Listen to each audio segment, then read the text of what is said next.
In this week's episode, we'll discuss the topic the fastest growing schools have one thing in common. Welcome to Black Belt Banter, the best podcast to help your martial arts school increase profit and generate substantial revenue. I'm Jimmy Hong, and I'm joined by my co host, Master Chan Lee, who is well renowned and highly respected by his peers for his business acumen in operating martial arts schools. Our guest today is Master Jay Lee, a logistics and operations expert who owns and optimizes large martial arts schools, spreading 9,000 square feet and 7,500 square feet with precision and efficiency.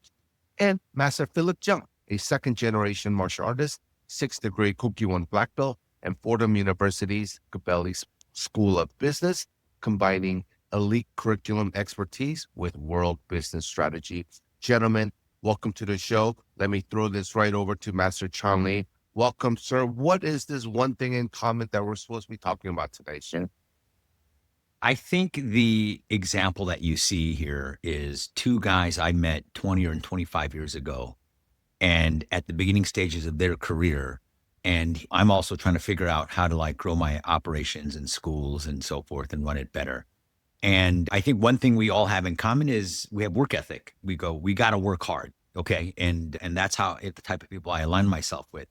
But along with working hard, you got to have the right strategy. So I remember Master Jay Lee just out of college, right? He comes from a very famous family within Taekwondo. And his father was the former president of USTU. And I used to work for Jay's father at massive Taekwondo events at the Nationals and so forth. And when we get a chance to meet Jay to help him grow their operations, they already had successful schools, but they want to take it to the next level.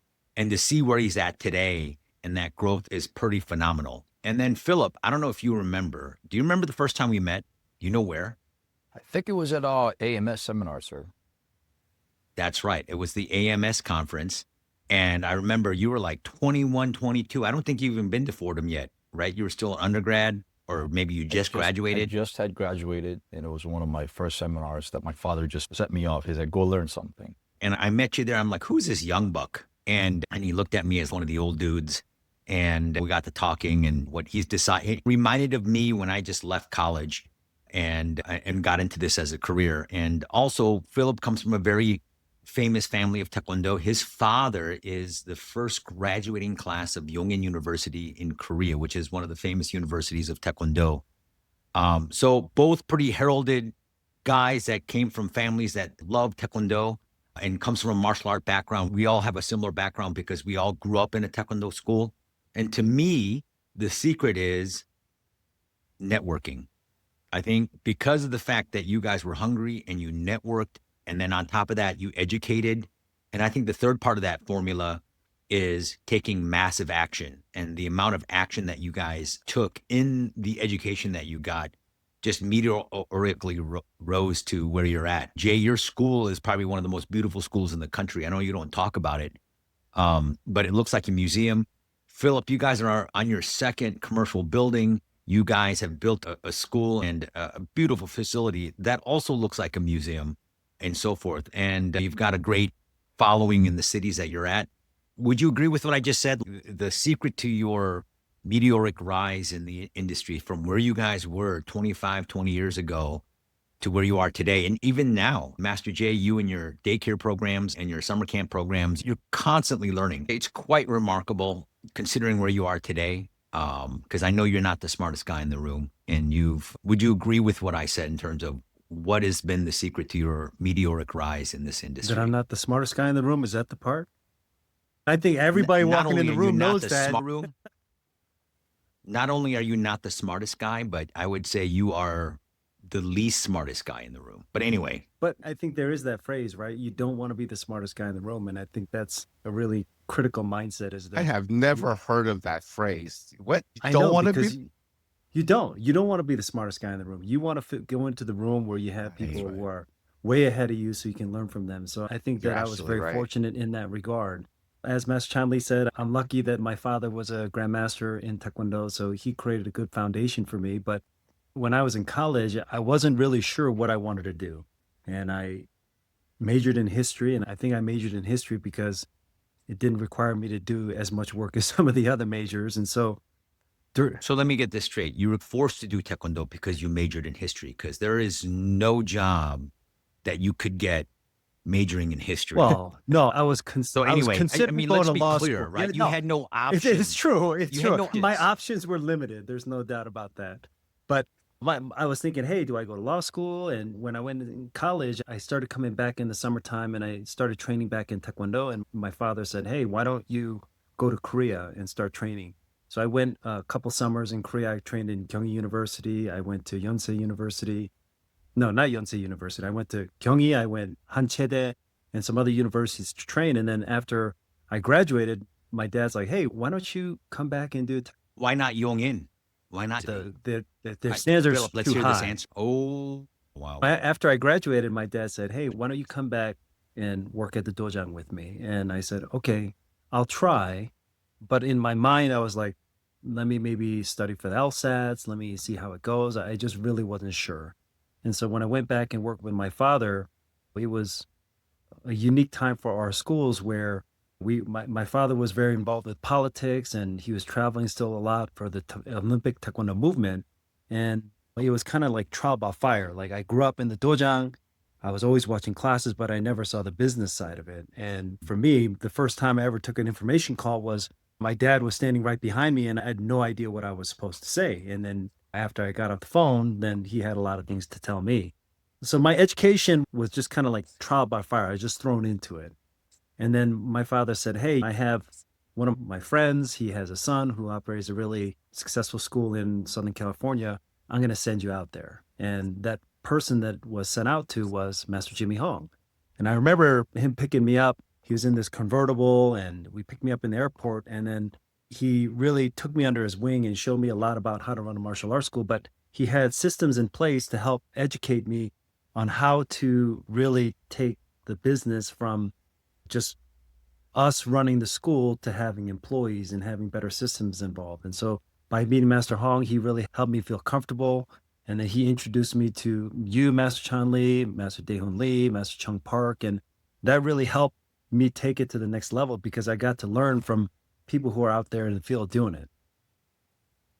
I remember that day. That's a great story. I had no idea.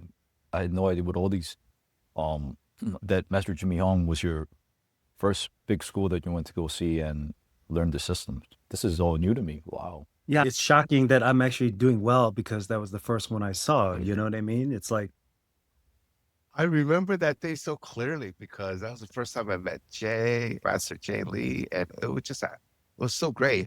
And one thing about Master Jay, we all joking aside, I remember doing an intro on one of these days. I don't know if it was that trip, and Master Jay Lee was just writing notes and consuming everything he could, the information, and he wasn't there to just party or play or have a good time. He was there to really focus and learn about the school and the system. So even at that young of an age, he's always been focused. And that's one of the things that I knew right off the bat. Oh, this kid is going to do well in life, in any business endeavor, not just martial arts. it's a good thing this is recorded because I think that's the nicest thing I've ever heard him say about me. But I think beyond just learning the business systems, I think that for me, I grew up in Colorado Springs where there's not a whole lot of ethnicity here. And a lot of my friends growing up were not in the same background as I am. And you guys all know, growing up to be the son of a grandmaster, there's just different expectations, right? Like our families, we work 7 days a week and there's no such thing as vacation. And there's no such thing as not doing your best. And when you're grown up, you don't have those same kind of people to rely on live that same experience. And so number one, being Korean, number two, being a Korean grandmaster's son, and having those expectations, being around someone like me, that was really the first time, right? I have 3 brothers, but none of them are in the Taekwondo industry. And so Master Hong really helped.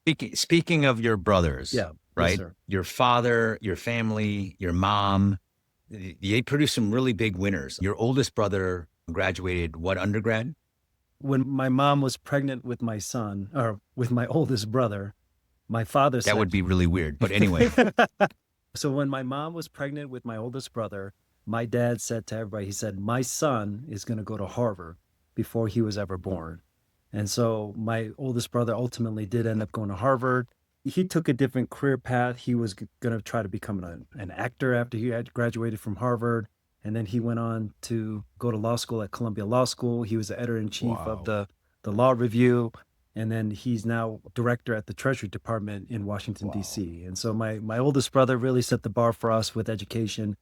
My second brother, also very well educated. He went to Tufts University. He graduated summa cum laude in engineering. And then he got a full scholarship at Tufts to get his master's in engineering. And then after he got his master's, then he got a full scholarship ride at Stanford to get his PhD in engineering. And then he said, wow, Stanford's paying for this. I might as well get another one. So he got another master's degree. And then my younger brother, he went to University of Pennsylvania. And then after that, he worked several years, and then he got his MBA from UPenn Wharton as well. So all my brothers have really strong background in education, and we really think. And where did you go to college? I just got my GED last week. I know this. I know this answer. He went to Boston It was College. actually ESL. He just passed his ESL. No English. So yeah, I went to Boston College, and we're just lucky because my parents really stressed the importance of education, and my brothers always worked really hard. And for me, that was just an expectation, right? And as a grandmaster's son. So as you can see, like, he had to work at Stanford, Harvard, Boston College. You can see the degree of education and intelligence there. And then Jay, history, had to get into the Taekwondo industry, right? And now we're here today, right? But here, as I'm joking. I'm right? not joking, because as a Virginia Tech Hokies alumni, it's much higher than Boston College, as everybody will know. Virginia Tech is just the greatest school in the history of schools, and everybody knows that it's so much better than Boston College as well. But here, let me tell you this great story. I'm at a Taekwondo Grandmasters meeting, and we're in the room with all these Taekwondo who's who, and I'm sitting there, and one of the things that Grandmaster Sang Lee, goes up there, talks about his family, and he goes, hey, my celebrated accomplishments are my children. And he talks about my oldest son went to Harvard, my other son went to Stanford, lays out all his kids. And then he goes, I am most proud of my son Jay, because he is a Taekwondo master. And the whole room erupts like, yeah. And this is not a flex, but I just want to say this, right? Let's just look at income, right? Jay, if you compare yourself compared to your brothers income-wise, are you the one making the most income out of your brothers? I don't know if I would say that, but I'm fortunate. You're doing okay. I'm doing okay for myself. But I think that's one of the things, right? In this podcast, we talk about the business side of it, which we all want to make sure we're successful. But for me, I'm grateful that I get to do something like Taekwondo, where I get to impact kids every day. And you really see a difference in the kids' lives and the family's life. So in addition to being in a good professional field, we get to do something truly impactful and meaningful. And it's important also for me to carry my father's legacy of Taekwondo. And I think that's one of the rare things that we all share, is that we have that opportunity to take what we were taught by our fathers and modernize it and make it the right thing for our society today. And I'm just excited to always be able to collaborate with people like you, Master Lee, Master Hong, Master Jeung, who really think outside of the box, because as we evolve and grow, that's how our industry grows. 36 locations, not 36 students, 36 schools. Most school owners spend their entire career trying to get one location to run without them. Sensei Solomon Brenner built Action Karate to 36, serving more than 50,000 families. And at the ASA Summit, he's breaking down exactly how he did it. The hiring pipeline that made expansion possible, the systems that kept quality from slipping, the decisions he made again, and the ones that almost cost him everything. This isn't theory from someone who's read about it. This is the actual playbook from the man who did it 36 times. He's also answering questions live from ASA Summit attendees, including the one every growing owner runs into. How do you grow without watering down what made your school special in the first place? 36 locations, one standard. Solomon is showing you how to scale without losing your brand. And here are the details. The ASA Summit, October 1st through 3rd, Planet Hollywood, Las Vegas. And after more than 20 years of running ASA, this is our final Las Vegas event. there won't be another one. Rooms sell out, seats sell out, and this one doesn't come back. If you're serious about growing past wherever you're stuck right now, be in that room. The registration link is below in the show notes. Click it before the seats are gone. The ASA Summit, Las Vegas, one last time. That's right. Absolutely. Absolutely. But, and what's great is you guys had some property in Colorado Springs, but, you know, in terms of like where your schools were in operating at its full potential, what were like the biggest pieces of advice you heard and you go, I got to implement this right away and this will make a huge difference. So if you go, there are these leaps that I took to get where I'm at today. What were like, there's people listening to this podcast right now and they're like, man, I'm struggling. I got a good base business, but I haven't been able to break the 100 student mark, or I haven't got to 200, or maybe someone's plateaued at 200 and they're like, gosh, I haven't gotten to 300, or man, I'm just making revenues of $15,000 or $20,000 a month. How do I get to 25? How do I get to 30? How do I get to 40? How do I get to $80,000 a month? What are some of the things that you think that was part of the formula in your education to get you where you're at? I think that growing up, we always worked hard, and that's just like a given. And I would work 7 days a week, and there are times where I was still working 7 days a week. But what I think one of the big paradigm shifts for me is there's that expression, don't step over dollars to pick up pennies. So an example of that is when I first started working for the Dojang, I'd arrive at 9:30 in the morning, and then my job was first 2 hours, I cleaned the whole school by myself. I'd mop the floors, clean the toilets, vacuum the whole school. Then the next couple hours, I'd do the admin work. That's what I thought you had to do. That's what I still do. Man. Oh, okay. All right. Anyway. But sorry yeah, to so my interrupt first you. 2 hours was cleaning the school. And then the next couple hours doing admin work. And then you're planning for the day, and then you have the evening class, and then you teach class, and then you just do it all over again. And I've never shied away from work, but I think what I realize is that my time is valuable. You can't spend your time doing everything by yourself. So don't step over dollars to pick up pennies where you say, hey, I'm not going to pay a janitorial service to clean the school. I'm going to do it to save some money. That's kind of one of those things that you have to figure out ways to utilize your time and energy in the best possible way to help grow the Dojang, as opposed to trying to save on paying for janitorial service. And there's other ways that you can do that, whether that's paying minimum wage to instructors or finding people who are volunteering, things like that. But as I started learning that philosophy is that you have to spend your time where it's best needed to help grow the school, or your time is better used by going out and bringing new students in, or your time is better used on building systems. So building systems was the next thing, is that we had to have scripts. We had to have standard operating procedures on learning how to do things, because like I said earlier, when I took my first information call, my dad was like behind me and then he's, you got to do this and this better. But for me, we trained staff, like we had to give them the training in advance and then put them out there. And so just learning how to create processes and procedures for everything that we do so we can duplicate the work that we're doing. So that was really how we started to grow, is by creating methods, creating procedures, and then getting help in the areas that we could afford to take some staff. That's really awesome advice. I think so many, Jay, I remember my dad, he woke me up on Sunday and he goes, hey, get up. I go, Dad, it's Sunday. He goes, we need to shovel the Dojang.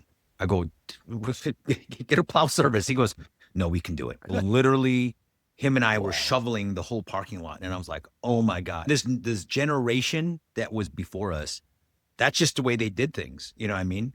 I remember we had our first roof leak or whatever. My dad would go on the roof and get some tar and put it on there. And I'm like, oh my God, what am I doing on the roof with my dad? In fact, 10 years ago, we had to take all the ladders in the Dojang and hide them because my dad would still go up on the roof to check on the quality of the roof.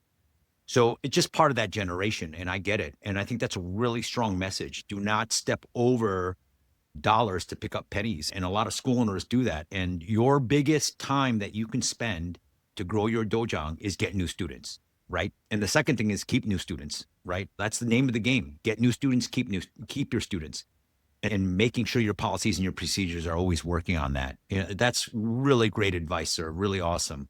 And Master Philip, when did your family come here? What was the year that you guys came? So our family came here, in my opinion, pretty late compared to other families or other masters, second generations. We came here in the late 90s. So Oh, wow. My father My mother decided in 1998, they wanted us to pursue a better education, better opportunity for a living. So we had a very good life in Korea, but they decided that, you know what, there are more opportunities here in the United States, and we'll look And for. also very well educated family. Your sister graduated and also is an attorney in New York, Yes, right? she does practice law. She went to school in DC, and actually the person who gave her the advice to go to law school was me. But I didn't end up going. I did pursue the same, very similar route as Master J. Lee. Majored in politics in undergrad, and I thought about going to law school, so I took the LSAT. I applied to law school. Score. It was in the 160 range, so it wasn't that good. It was below 160. So what I'm hearing is when you do and get subpar degrees in college, you have no choice but to run a dojo. That's kind of that I'm know hearing. what this is? That's This the is best actually thing I learned from Master Jimmy Hong. What do you expect? So one of the things that I see so many students that are coming out of school trying to get into law school is I was at that point. I was like, am I going to law school to become an attorney, or am I going to law school because I just want to go to law school? And that was a question that I had to answer to myself. It was like, do I really want to become an attorney, or am I going to law school because all my friends are going, and this is the next route that I should take because my parents told me? And then a couple years went by, and I said, this wasn't for me. And that's when I started to explore going to seminars like where I met Master Chan Lee, going to visit Master J. Lee's school, which is a wonderful school. He had built it from a ground up, which is very unheard of. And I was just mesmerized by the limit. There is no limit to this. I can grow this as big as I want to. And then from there, my just ambition took over.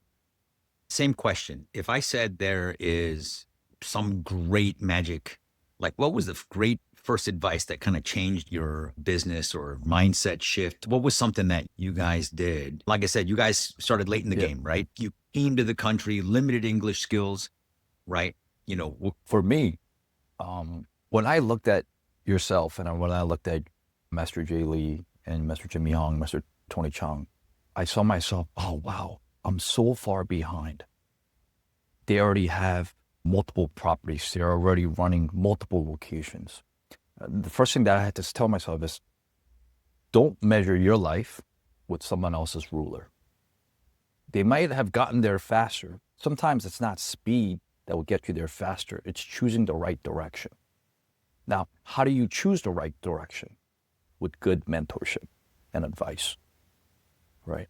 So if you have the right people that are surrounded by you and they can give you the right advice, sometimes it's not about how fast you get there, but the choosing the right path to get to the right destination. And of course, enjoying the journey as well. That's awesome. That's awesome. Would you say, and this is directed to Master J and Master Jeung, is you've gotten better advice from the hallway conversations or at a restaurant or having a conversation with someone or at a seminar or both, or it's a combination? Would you say, Master J?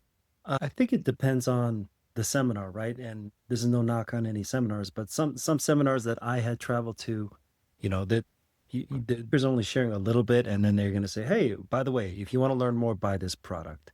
I think if you go to a different type of seminar, if you meet the right people, you can gain a whole lot more. But for me, I always took a different approach, right? I would go to the seminar to hear the speaker, but my goal was not just to go to the seminar.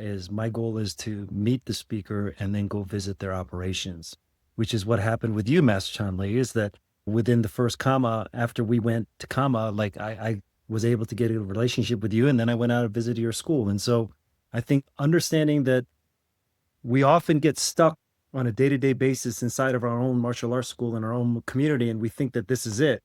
But you have to continue to grow and educate and open your eyes to see what else is out there. And so I was lucky to be able to go visit people like you and other school owners across the country to really get an idea of how they're doing things. And there's only so much you're going to learn in a seminar. It's really the relationships that you build and the next piece of accountability, but it's also up to you as a person, because we've all been to so many seminars, but what do people do with the information once they leave? Because taking action is critical, and deciding how you're going to move forward, because I went with Master Hong. When I visited Master Hong the first time, there was another master that came with us.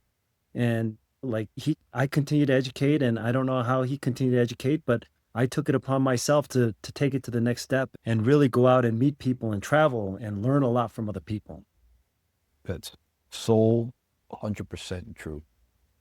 And then when you attend these seminars and when you attend these events, the relationship that you build from face to face is the foundation that you can start visiting their schools, learning their systems. And when I realized is attending all these seminars and summits is like every school owner is addicted to education, but they're allergic to execution, right? So I stopped taking notes when I go to seminars. I just stopped a couple years ago. It's like, this is ridiculous. I'm taking like 10 pages of notes. I'm not going to execute on any of these. They're just notes after notes. So I stopped taking notes when I go to seminars and I just get one idea, whether it be from an inner circle, whether it be from a talk in a hallway or from a summit. And I just implement that. And where I learned this is actually the best executor of the game is Master J. Lee. He takes an idea, he implements it, and then a week later, it's already functioning and running it like a gear in his school. Wouldn't you say, Master Chan Lee? He's one of the best executors in the game. It is unbelievable. I go, hey, Jay, I got a great idea. What if we do this? And what do you think? He goes, that is a really good idea. And I'm still formulating it in my brain. And then he goes, hey, Young, sir, what did you do it? I was like, not yet. I'm still kind of like working out the kinks. He goes, oh, no, it's already done. I'm like, oh, my God. And he put his little twist in there, too. He put his little twist. And then he tweaks. just did it right away. And then, or even worse, he just does it and doesn't tell anyone. Oh, yeah. Right? That's one thing about Jay I hate. He doesn't share. I'm allergic to Like, sharing. you'll go, That's why. I have You know, so many so more he- than one things I don't like about Master J, but I'm sorry, go ahead. It's not just one, there's many. There's tons, but he's so quiet about his success. And then you're like, hey. And he goes, oh, by the way, we just built a 10,000 square foot school next to Walmart. I go, what?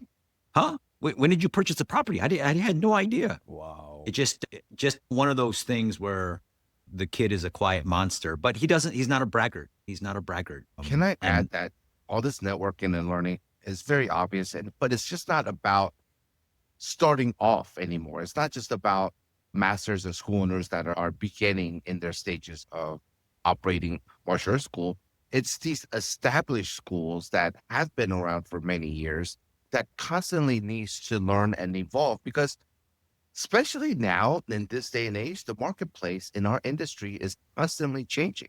That's why Master J. Lee, Master Chan Lee, Master Tony, and Master Philip, we're not just doing the same thing that we did 10 years ago. Every year when I talk to you guys, you're tweaking, you're adjusting, you're evolving. And I noticed from knowing so many school owners in our industry, the ones who don't do it, they don't just get stagnant. Once you don't evolve and learn, you get left behind. You're not the same because everybody else is moving. So this podcast and this topic isn't just for school owners that are starting off. It's for established school owners. That's even more importantly, because their 200 students is going to be 150 in a year and a half from now because they're not implementing what they need to know, what they need to do to an evolving landscape of our industry. So let me just tell you this quick story. 20 years ago, I met Sensei Solomon Brenner, and we were around the same size in organization. I had 4 schools. He maybe had 6 or 7. He brought his staff. He did a ninja visit, like literally flew into Wisconsin, calls me and says, hey, I'd like to visit your schools. And I said, sure. I said, when? He goes, I'm here at the airport. I said, I cleared my schedule. I said, let me show you around. So I picked him up and he went to our staff meeting. We did everything, right? And he established we're in the similar path of growth and so forth.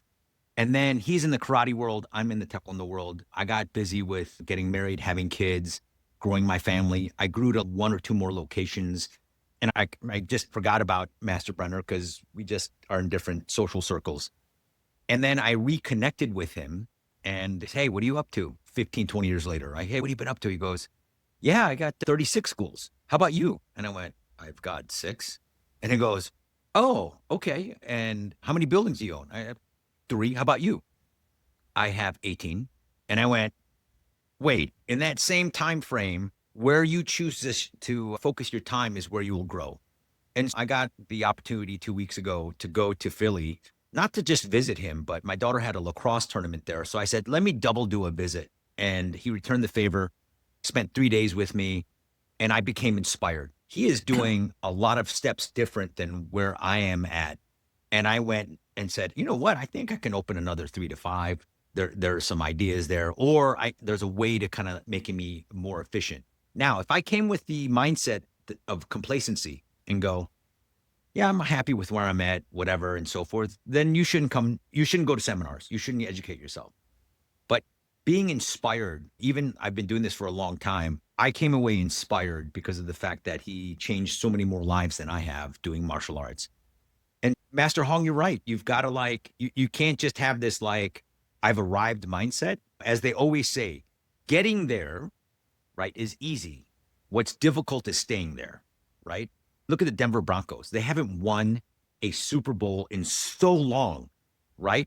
And if you see the sustained success of the Green Bay Packers, they're constantly winning. It's just right? two different types we of organizations, no doubt. There's no doubt. Yeah. But you can see. But Master Lee, I think that's a great metaphor of sports, right? Even the highest level athletes, Olympians, professional football, basketball players, they all have coaches.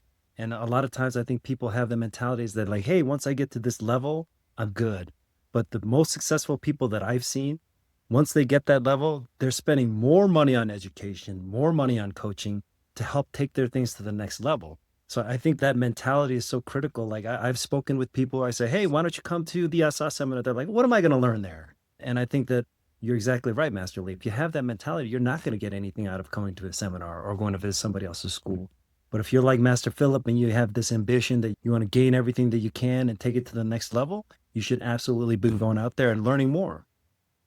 Master Right. Philip, I have a question for you. What's the most expensive lesson you've learned from someone in your network that could saved you from if you asked earlier? Oh, wow. That's a great question. That is a great question. It's somewhere along the line of building the right culture, right? Because if you look at all the problems that occur at the dojo, it's all based upon human-to-human relationship, right? It's not because your software went out or some technical issues of this and that. It really is all the issues that deals with human relations, right? I think this is something that Master Chanley does really well. Is he has such a great culture in his dojo that when I see his staff, when I see like Master Ian Glazier, I can see how his leadership impacts so greatly. I know this is a very broadly that I'm talking about, but building the right culture at your dojo, to me, is one of the most important lessons that I've learned. But I think kind of piggybacking on that, I think that some of the most expensive lessons is learning from other people's mistakes. And I think that's why it's important to speak with people who've been there, done that before. Like, why do you want to reinvent the wheel? Why don't you learn from other people's mistakes? An example being is that when you operate multiple locations, you're going to have a lot of people around. We've all dealt with situations where maybe a student made a mistake, a staff member made a mistake. And if you don't have the right systems and protocols and trainings in place, it could become disastrous for your school. You're just looking for the next headline. And I think that's a great thing about learning from others is watching the procedures and policies that they have in place to prevent stuff like that. Of course, 100%. A great example that just popped up to my head is running in-house tournaments. When I first started running in-house tournaments, I had no idea. I had no idea where to start. I had no idea how to set the rules. I had no idea, do I follow the USA Taekwondo rules? Do I implement my own rules, right? I look at how Master Chanley operates his in-house tournament. I look at how Master Jay Lee operates his in-house tournament. Compile it together, and I make what fits my culture, right? My venue. But which parts were better? You know what? Both had very good You don't points. even have to ask. Why are you even asking? Jeez.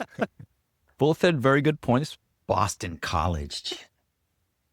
but I made it my own. That's the most important thing, is that I took the best from everyone. I was able to make it my own. And that is not just with Taekwondo tournaments, but that's with curriculum, employee manuals, sales protocol, onboarding procedures, right? What do you do when a kid gets injured in class? Do you have a protocol and procedures for the injury? Do you have a sheet that kind of logs in and everything? Like all these little things that add up, right? Which would, for me, if I were to do it myself, would take a ton of time. But I pick ideas, I gain what is best from others, and we share. Yeah, these are all little things you think until it happens, and you're like, oh my gosh, right? We had a kid, this just happened a week ago. We had a kid jogging around the school, and we were like running, not even running drills. It's like warm up 5 minutes before class starts. We play music and everybody's warming up, and we get this email that says that someone shoved my child and he broke his arm, and we're at the ER, and we're like, what? So we pulled out the footage, the camera, we brought it up. The kid tripped, right?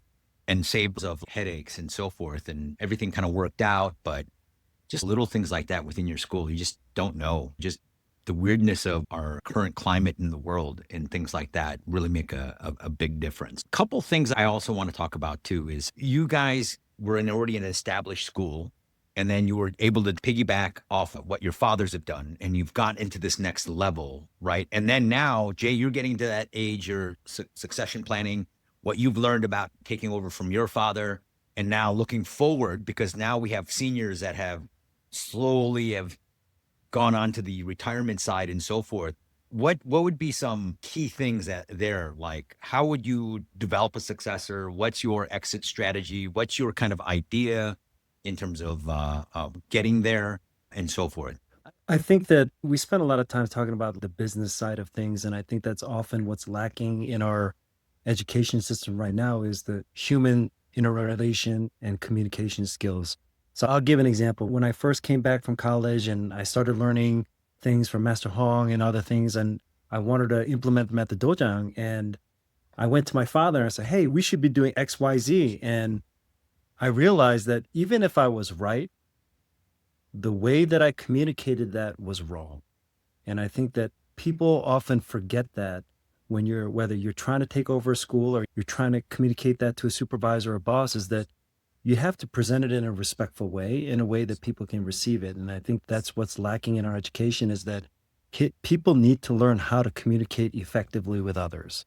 And so that was for me a big learning point, is that I could have the best information, I could be right, but if I don't present it in a respectful way that my father could receive it, there's no way he could do it. And now I fast forward, I've been doing this for almost 25 years full-time as a profession. I have the same thing from my staff. And one of the big things that I always want to make sure my staff know is that I'm not looking for yes, sir, or yes, ma'am people. We are looking for people who are willing to help us grow and give us new ideas. But you can't just come to the table with a bunch of complaints.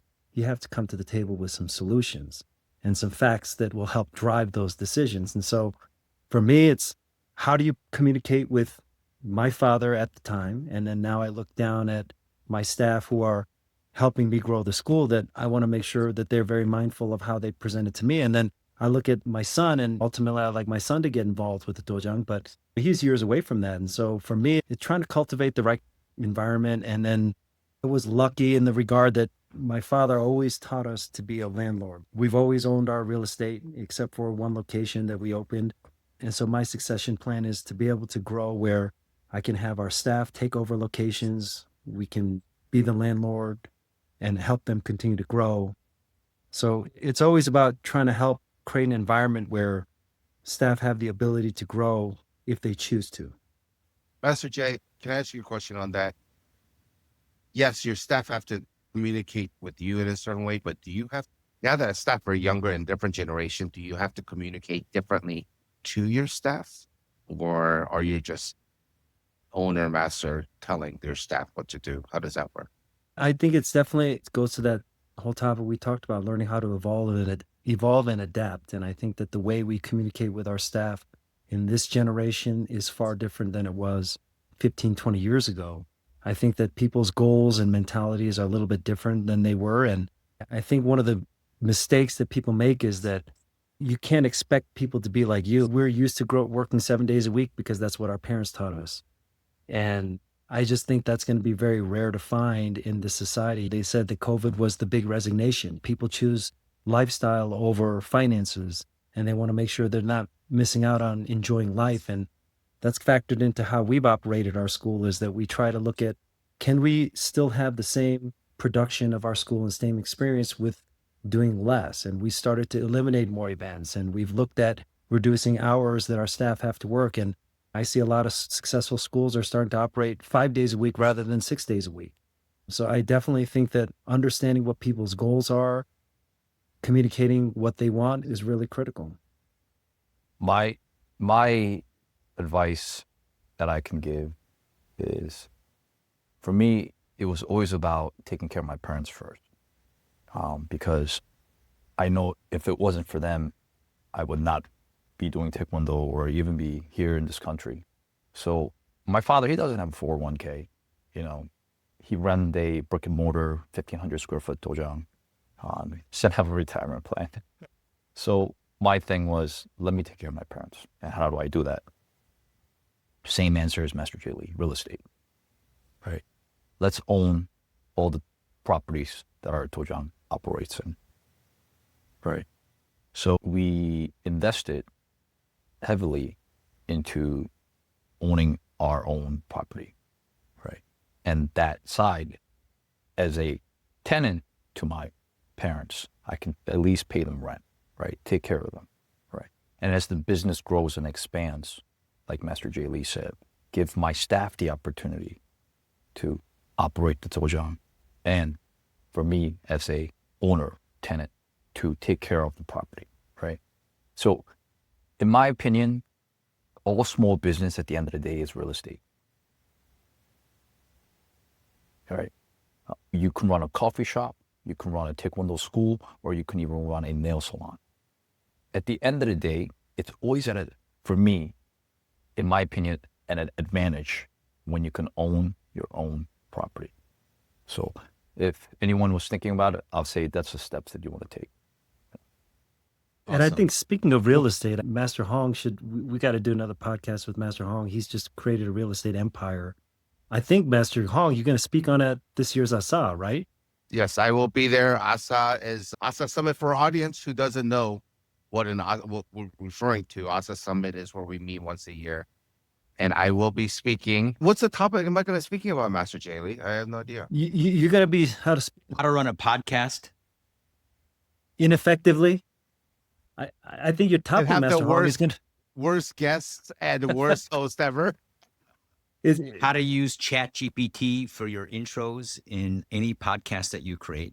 No, Master Hong, you're talking about how you built your real estate empire. And I think that, Master Philip, you said that, and I think we all agree, and most school owners aspire to own real estate, but how do you actually do that? And I think different ball game. Yeah, and I think Master Hong can really speak volumes about that. If you know you have at least touched the surface of trying to expand into the real estate game, you know that this is like a whole different ballpark. And yes. I'm very excited to hear. Yeah. I will absolutely be speaking, have a seminar on the ASA Summit. That's the first weekend of October 1st through 3rd in Las Vegas at Planet Hollywood. And my topic is going to be, actually, we're all going to be speaking on a topic. And my topic is going to be about real estate and how real estate, you can use the vehicle of real estate to grow your wealth and your operating of schools. So I'm excited for that as well. And then Master Hong and Master Lee, Master Jeung, we've talked a lot about the industry, but I think one thing I want to add is that we are all human. And I think that people forget that as a Taekwondo master or an operator of a business, we always have to be in charge. You have to be responsible. You have to have a certain kind of aura that you have, but ultimately we're still human, and you need to have people that you can share those experiences with. You can share in the same challenges and just kind of let loose, because there's that whole term, it's lonely at the top. As a school owner, you're at the top and you're expected to have all the answers, but sometimes you need an opportunity to just relax a little bit and speak with like-minded individuals. And I think that's one of the things that's most valuable about the relationships that I've built through Kama and Asa, is that, yes, of course, it helped me take my business to the next level, but we have a common bond that we can share certain experiences and we can let loose and have a good time. And I think that's so important for people, is that it's not just all about business. It's about gaining friendships and having a good time together. You have to have a good time. And I think that's what I really value about things like ASA, is that it helps me take my business to the next level. But seeing my friends is really important. And as we get older, we have people who are dying and passing away, and you just have to have an opportunity to experience and have fun. Sometimes you just got to have fun. So just to wrap this up, I will say that this is probably the most diverse and ambitious speaker group we've ever put together. We have a guy that has 75 locations. He's going to talk about how he built it and how he built something of that magnitude. We have another person that has 38 or 36 schools with 18 of their own buildings that have. We have a single school owner that has 800 members in one location in San Jose. She's going to come and speak, and she has young kids. So how she balances all of that. We have another speaker that's about just running a small school and how we have small school operator success. What I want to say is how you run your operations is set on how you do things, and you get these ideas and then you pick a path. So if you want to create 75 locations, that you've had someone that's done it, that's a person you can ask. If you want to be more systematized and you don't want to be in your schools as much and whatever, you have a person that knows how to do that, right? To, hey, I want to maximize profits and grow my school as big as I can, just one location. We have a person that's done that. So not only will you be at these talks, but what I love about the ASA Summit is that you're able to go to dinner with the speakers. The speakers are all there. There are networking events in the evening, and so you have a personal question. And I think all the speakers and everybody that is there, there's no reason they should be there, by the way. They're there to share their knowledge, their experience, and help our industry grow, because we're behind. We're still less than 1% of the U.S. population that does martial arts, right? Actually, 3%, I think. And we have not moved past that needle in the last, 30 years. And we need to start growing as an industry to impact more lives. So it's a wonderful way to be inspired. It's a wonderful way to network. And it's a wonderful way for us to find new friends. Like Master Jeung, I think you've just recently been a part of our friends group, right? And Speak for yourself on it's that. one of these things. Yeah. And I really didn't like him, and you kept forcing him to be a part of our group. And I was like, what the heck? We do have to thank Master Jay Lee for introducing us to Master Philip. So actually, Master Chan Lee wrote me a letter. Please join ASA. I will give you all the advice. And then you know what? I said, okay, sir. I took the advice. And Wow, yeah. look at you. But I think that, Master Lee, what you said is that it's those times outside of the seminar that I have found to be the most valuable, that having breakfast with a speaker or going to play golf. I think those are the really places where you're going to get the most information, most inspiration by speaking with people. And so I think this year we're allowing people to have dinner on Thursday night with all the speakers and the board, and then we have a golf opportunity on Thursday. So this is really one of those things where you can accomplish so many things in one trip, right? You gain experience with people who've done it before, but meet new friends and really network directly with people, not just listening to a podcast or not just going to a seminar. This is a really unique group where we have people who are so willing to share what they've learned to help the next generation. Absolutely. My favorite is the success wins when you come back. We're like, hey, we ended up buying the building we were in, or hey, we doubled in size, or you hear someone and they go, listen, we just opened our third location. It's just really awesome to hear just in 1 year's time from the previous ASA where everybody's accelerated to, right? Anyway, those are like my favorite things, because the people took the advice, learned something, picked a lane, worked hard, and then they changed their lives. Just absolutely incredible stuff. All right. That's it for this episode. The schools growing the fastest aren't doing anything you couldn't do. They're just surrounded by people who already figured it out. And they're humble enough to ask and disciplined enough to go and do it. If your circle hasn't changed in 5 years, that's the answer on why your school hasn't either. So do one thing this week. Call a school owner you respect, visit a school that's doing better than yours, and get in the room. If you got value from this episode, subscribe and leave a review and send it to another school owner who needs to hear it. And if you're done figuring it out alone, register at ASA Summit at asamartialarts.com/summit. Again, October 1st through 3rd. Planet Hollywood, Las Vegas. Thanks for listening and see you in the next one.